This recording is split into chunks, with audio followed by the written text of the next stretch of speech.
Arrival at the core. Morel Kas stood motionless in the airlock chamber as the Imperial docking clamps hissed and disengaged. Beyond the reinforced glass, the capital station of the Xerathi Galactic Empire stretched out like a mechanical reef, a lattice of obsidian spires and golden towers orbiting a dying red star. From above, it looked ancient, regal, and faintly grotesque, like something that had grown powerful long ago and simply refused to die. Her breath was calm, heartbeat steady, no armor, no weapons, just a matte black diplomatic suit bearing the silver insignia of the Terran Union. A voice buzzed through her earpiece. Envoy Kas, your neural vitals are nominal. Proceed when ready. Remember, you're not authorized for force unless fired upon. She smiled faintly. I'll do my best to keep the galaxy from ending. The airlock cycled open. A detachment of Xerathi honor guard awaited her. 12 in total, each clad in red and chrome exosuits that gleamed like blood-polished steel. Their halberd-like shock spears clicked into a raised formation as she stepped onto the platform. Beyond them rose the entrance to the throne hall, a towering gate flanked by 2 dragon-like statues and lined with banners older than Earth's written language. Envoy Morel Kas of the Terran Union, barked the lead guard. You will come unaccompanied. You will relinquish all recording devices. You will bow before the Emperor. I have no weapons, no devices, Morel said evenly, eyes flicking to the oversized ceremonial blade across the guard's back.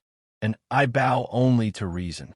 The guard's visor twitched, scanning her for deception. It found none. With a grunt, he turned, and the formation led her down the obsidian causeway.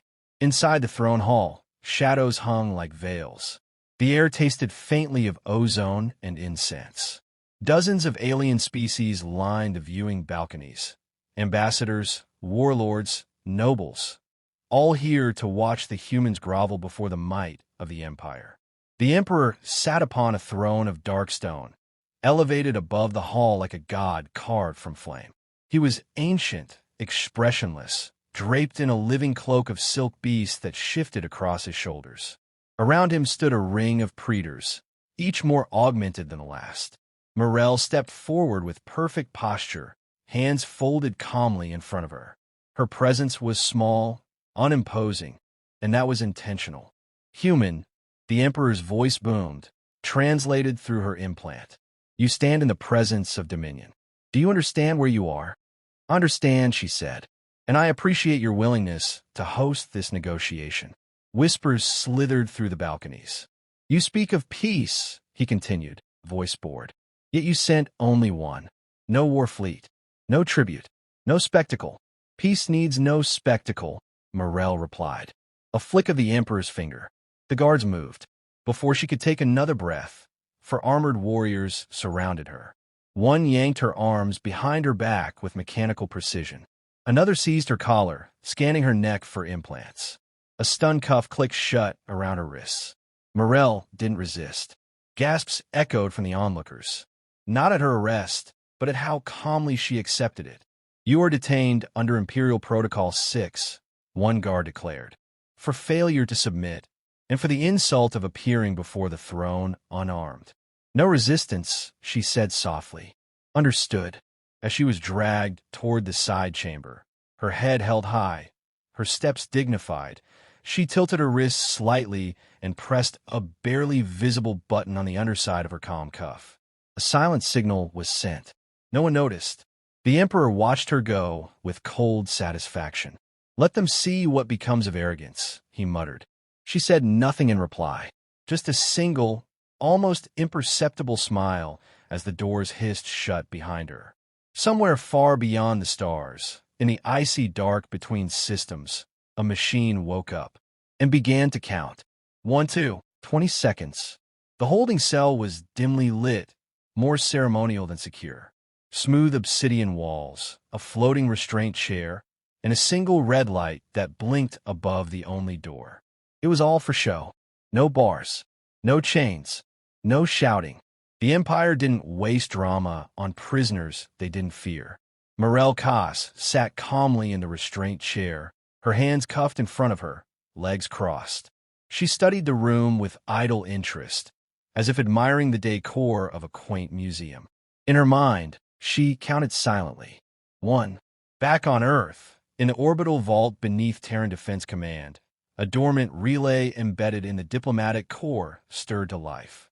It pulsed once in the quantum band, initiating Protocol Odysseus, a last resort failsafe embedded in every major treaty the Terran Union had ever signed. A single signal, pre-authenticated and hard-coded into post-quantum law, went out. 2. In the void between stars, buried in the crust of a rogue asteroid drifting past the border of Xerathi space, something moved. The construct was not a warship, not in the traditional sense. It had no crew, no bridge, no name on its hull. It was not designed to be seen. It was designed to be obeyed. Its designation, Odysseus Node 3. Its mission, protect diplomatic envoys. Its current status, awakened. 3. Across the Empire, from remote defense satellites to Central Fleet Command, data streams began to stutter. Anomalies flickered across sensor arrays. Navigation charts reloaded and scrambled. Fleet AI cores logged the first unauthorized handshake in their memory, a Terran diplomatic signal with royal tier encryption. Admiral Vark, stationed aboard the inevitable glory in orbit of the Imperial throne world, leaned over his console as emergency alerts flashed crimson. "What in the void is this?" he muttered. "Are we under attack?" His aide didn't answer. She was frozen, eyes wide. Every screen on the bridge turned black. Then, white letters began to scroll in the Terran diplomatic tongue. Violation detected. Class 1 Envoy hostility. Per Terran Xerathi Treaty of Mutual Recognition, Section 9.3. Use of force or detention against a protected diplomat is grounds for immediate sovereign override. Countermeasures initiated. 7. In the holding cell, Morel closed her eyes. No alarms. No shouting. Just that steady red light. 8, 9, 10. All across the Empire, chaos bloomed. Battle cruisers, once proud guardians of the stars, went cold. Systems locked. Weapon cores shut down. AI governors crashed. Emergency backups failed. Even the Empire's deepest military AI, Dominion Prime, began reporting recursion errors. Foreign control code woven directly into its kernel. Commanders screamed over dead comms. Entire fleets floated helplessly in orbit, unable to move or fire. It wasn't a virus. It wasn't a hack. It was a clause. A clause no one in the Empire had ever read. 15. At the highest levels of the Imperial bureaucracy, panic set in. A holographic projection of the Emperor's senior technocrat flickered to life before the throne. "Sire, something's wrong. Every fleet node with Terran-linked treaty access is compromised. They've built override logic into the trade and diplomatic protocols." "You told me they were weak," the Emperor hissed. "A young species. Amateurs." "They are," the technocrat whispered. "But they're clever, and apparently very patient." 19. Back in the cell, the door slid open. 2 guards stood there, weapons lowered, eyes uncertain. Behind them, a senior praetor, pale and visibly shaken. "Envoy Koss," he said stiffly, "your detention was in error. You are to be released. Immediately." She stood without speaking. "Let the cuffs be removed." Her tone was pleasant. "Good. You're only 19 seconds late." The praetor blinked. 19 what? She turned, walking past them, her hands now free. "Seconds," she said over her shoulder. "You had 20, the smiling weapon." The throne hall was silent now. No fanfare, no hovering nobles, no booming proclamations. Just the Emperor, seated on his vast obsidian throne, and Morel Koss standing before him, unshackled, untouched, and utterly composed. The Imperial court had been cleared. Not for security, there was no longer any pretense of that. It was pride. The Emperor would not be humiliated before witnesses. Not more than he already had been. He studied her in the silence, searching for the edges of her strength. She looked unchanged. Same slate gray suit, same polite posture. No weapons, no armor, no bodyguards. Just one woman who had walked into the Empire's heart and stopped its pulse. You do not look like a conqueror, he said finally. Morel tilted her head. That's because I'm not. You disarmed our fleets. You crippled our command networks. You hijacked our sovereign systems with nothing but a signal. And yet you still claim peace. I didn't fire a shot, she replied. And I never made a threat. He narrowed his eyes. Then explain it. She stepped forward, slow and unhurried, like someone explaining a puzzle to a child. When your government signed the Outer Ring Trade Accords, you accepted Terran arbitration clauses. Minor ones, barely worth noting, buried under layers of logistics. But those clauses included automatic treaty enforcement protocols tied to secure AI systems across all signatories. Laws, he said with disgust. Digital ones, she said, that bind your fleets as surely as shackles bind a prisoner. The Emperor leaned forward slightly. You wired your weapons into the law. No, she said with a faint smile. We wired your weapons into it. You gave us the ports. We simply filled them. He was silent for a moment, jaw tight. This was your plan all along. It was a safeguard, Morel said. You see threats. We see possibilities. Your empire rules by fear. Ours thrives by trust. And trust is easier to scale when backed by consequences. The Emperor stood now, tall, radiant in his fury. You bypassed our entire defense grid with a paragraph. She nodded.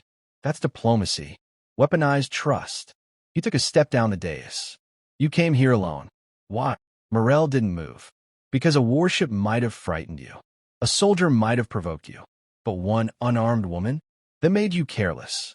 He studied her again. So you are a weapon. She looked him in the eye. I'm a mirror. I reflect what others choose to see. You saw weakness. That was your mistake. The Emperor exhaled slowly, the fury draining from his posture, replaced with something heavier. Weariness. What happens now, he asked. That depends on you, Morel said. The override is temporary. Your fleets will be returned. Your systems will be yours again. But only if you sign a full ceasefire and binding diplomatic accord with the Terran Union. And if I refuse? She shrugged. Then the shutdown becomes permanent. And the galaxy will watch as the great Xerathi Empire starves in the dark. He stared at her. The room felt colder now. Why not destroy us outright, he said. Why show mercy?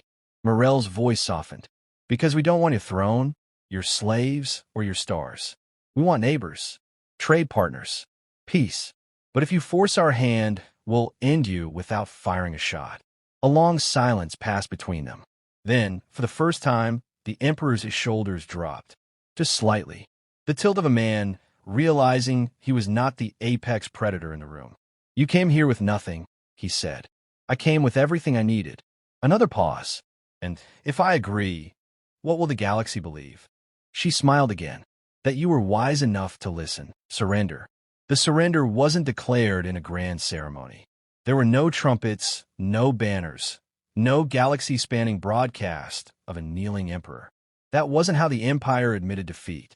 It came instead as a formal dispatch, just 67 words long, transmitted across all diplomatic channels.